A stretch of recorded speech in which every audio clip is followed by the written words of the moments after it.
as you talk about the regulations and the banking and everything, as we go into this election, what is the voters' decision?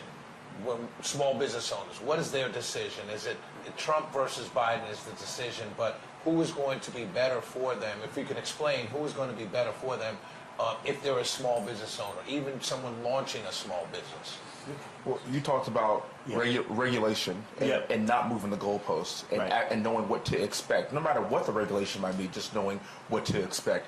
Byron, you talked about illegal immigration. You talked about fentanyl. You talked about 11 million people pouring into this country illegally that we know of. Sir, you talked about safety.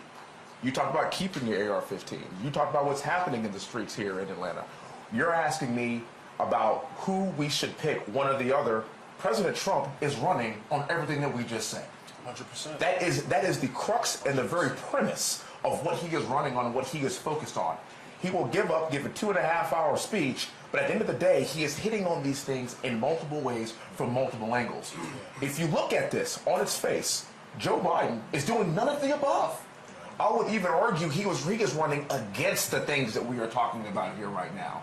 And so this is really a binary choice that President Trump is articulating every single day, while Joe Biden right now is hunkered for a week trying to figure out how he's going to speak tonight or tomorrow night. So it's up to us in this room to articulate that in a way. This is a binary choice. The things that we want, the things that we are talking about, President Trump just called in right now on the phone and talked to us about it. Who does that? Hey, that's the most famous person on planet Earth. Right. Yeah. You know, it's funny.